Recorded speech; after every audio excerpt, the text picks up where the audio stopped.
Բարև։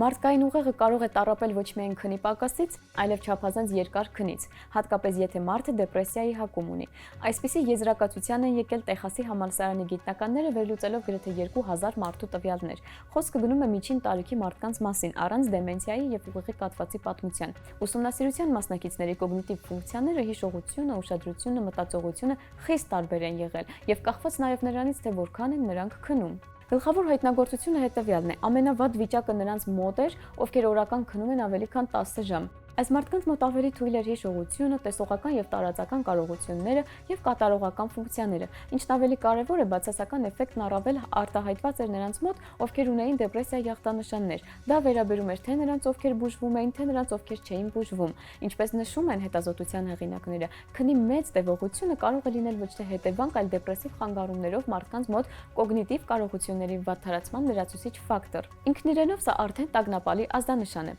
Երկար ժամանակ համարվում էր, որ ուղեղի համար վտանգավոր է միայն քնի պակասը, սակայն նոր հետազոտությունը ցույց է տալիս, նորմայից երկար քունը կարող է ոչ պակաս վտանգավոր լինել, ընդ որում խոսքը ինչ-որ ծայրահեղությունների մասին չէ, 9 ժամից ավելի տևողությամբ քունն արդեն կարող է բացասական հետևանքներ ունենալ։ Գիտնականները շեշտում են, որ առայժմ չեն կարող պնդել, արդյոք չափից երկար քունը կոգնիտիվ խնդիրների է բերում ինքն իրենով, թե դա այլ թաքնված խախտումների մարկեր է։ Բայց փաստը մնում է փաստ, որքան շատ եք քնում, այնքան դժվարությամբ է ուղեղի խնդիրներ լուծում, ու հատկապես խոցելի են դեպրեսիվ վիճակների հակում ունեցող մարդիկ։ Գիտնականները խորհուրդ են տալիս քնել օրական 7-ից 9 ժամ։ Սա ոսկյա միջակայքն է, որից այն կողմ թե դեպի նվազում ու թե դեպի ավելացում սկսում են շեղումները։ Ապագայում մասնագետները պլանավորում են ավելի մասշտաբային դիտարկումներ վերջնական հասկանալու համար, որքան կրիտիկական է քնի տևողության ազդեցությունը ուղեղի ֆունկցիաների վրա եւ հնարավոր է արդյոք չեզոքացնել ռիսկերը քնի ռեժիմի փոփոխության միջոցով։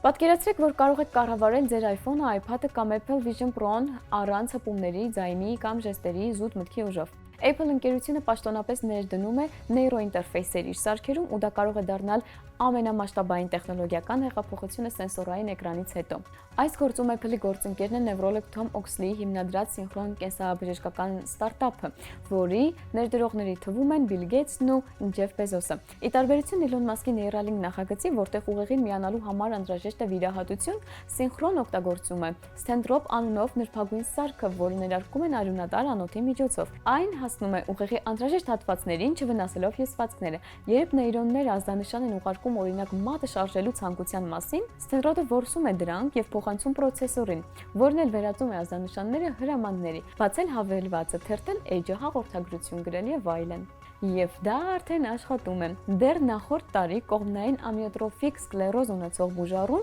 կառավարում էր Apple Vision Pro-ն, խաղեր էր խաղում, հաղորդագրություններ ուղարկում, տեսանյութեր նայում։ Այդ ամենը առանց ձեռքերի, միայն մտքի ուժով։ Այժմ Apple-ը պաշտոնապես ավելացնում է նեյրոինտերֆեյսերը աջակցող կառավարման միջոցների ցուցակում ձայնի, հպման եւ ստեղնաշարի հետ միասին։ Սինխրոնը դառնում է առաջին ընկերությունը, որը ինտեգրված է լինելու Apple-ի նոր ուղեղ համակարգիչ ստանդարտում։ Ըստ գնահատականների աշխարհում շուրջ 100 միլիոն մարդ բախվում է լուրջ ֆիզիկական սահմանափակումների։ Նրանց համար դա ոչ թե ուղղակի հարմարավետություն է, այլև հնարավորություն վերադառնալու ակտիվ թվային կյանքին։ Արդեն այս տարի կսկսվեն իրական օգտատերերի մասնակցությամբ կլինիկական փորձարկումները։ Բայց սա միայն սկիզբն է։ Մի ժամանակ ձայնային կառավարումը նման էր հրաշքի, ապա հայտնվեցին սենսորները, համալրված իրականությունը, իսկ հիմա ուղիղ կապ ուղեղի հետ։ Եթե նեյրոինտերֆեյսերը դառնան մասսայական, մարդկության առջև կբացվեն լրիվ նոր հորիզոններ, հաղորդակցության արմատապես նոր միջոցներից մինչև տեխնիկայի ու տրանսպորտի կառավարում առանց միջնորդների։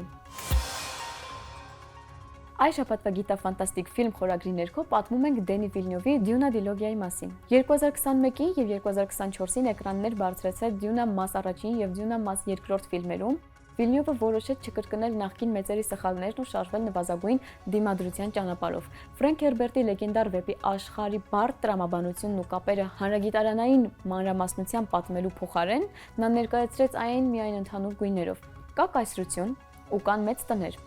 որոնց հարաբերությունները մեղմասած միանշանակ չեն։ Մեծ տներից կան Ատրեդեսներն ու Հարքոնենները, ում մինչև թշնամանքը կայսրն օգտագործում է իր իշխանությունը պահելու համար, ու կա Արաքիս մոլորակը, որտեղ ստացվում է տիեզերքի ամենաթանկարժեք ու կարևոր նյութը, առանց որի անհնարին են միջաստեղային ճանապարհորդությունները։ Ավելին պետք էլ չէ, որովհետև եթե պատասխանեին ինչու հարցին, ստիպված կլինեին պատմել նաև Spice-ի այլ հատկությունների մասին։ Այս առումով Վիլնյովը գերազանցել է բոլոր նախկին մեծերին եւ անգամ ինքն իրեն։ Աշխարհի օտարածին եւ խորտ լինելը երբեմն այնքան խորտ, որ դրանից դիսկոմֆորտ ես ապրում։ Ահռելի մասշտաբները, մշակութային հսկայական անդունդները, անհասկանալի վարքագծերն ու մտքերը, անմարդկային կարողություններն ու տեխնոլոգիաները ներկայացված են աննկարագրելի խնամքով։ Վիզուալ այս շքեղության, փառահեղ կադրերի ու ձայնային ուղեկցության մեջ միանգամից քեզ որսում ես մտքի վրա, որ դու այս ամենը ճշգրտությամբ արդեն տեսել ու վերապրել ես գիրքն ընթերցելիս։ Վիլնյովը վիզուալիզացնում եւ հիշեցնում է ձեր իսկ այցելությունը Ձյունայի աշխարհ, երբ այն կարդում էիք։ Որոշ դրվագներում ֆոնին հնչող շշուկների ամբողջ ուժգնությունը կհասկանան միայն նրանք, ովքեր կարդացել են գիրքը։ Այս ֆիլմն առաջին հերթին հենց գիրքը ավելի ցանկալի է բոլոր գրքերը կարդացածների համար է։ Միայն կարդացած լինելու դեպքում եք փշաքաղվելու այն հատվածներում, որոնք անտեղյակ մարդկանց կարող են սովորական թվալ։ Գոմջաբարի ջերմամիջուկային հզորության դրվագում անհանգիստ շարժվելու բազկաթոռին հասկանալու եք, որ Վիլնյովը գրեթե ճշգրիտ առանց ավելորդությունների էկրանավորել է Հերբերտի գիրքը։ Սա շատ խնամքով, հարգալից, իսկական երկրպագուի ձեռքով, խիստ տաղանդավոր ձեռքով նկարված էկրանավորում է, որից շատ տեղերում ուղղակի շունչդ կտրվում է։ Իհարկե դժվար է պնդել, թե էկրանավորումն իդեալական է։ Ձյունայի իդեալական էկրանավորումն անհնարին է, բայց սա շատ մոտ է իդեալական էկրանավորմանը։ Իհարկե կան խնդիրներ, չի բացատրվում, թե ովքեր են մենտատները, ինչի համար է մելանժը, ինչու համակարգիչներ ու ռոբոտներ չկան, անխղճորեն անտեսել են Պիտեր դե Վրիսին առանց կերպարին բացելու եւ այլն, բայց դրանք մասնավորություններ են, որոնք չեն ազդում ընդհանուր պատկերի վրա։ Իսկ այսօրվա համար այսքանը, կհանդիպենք։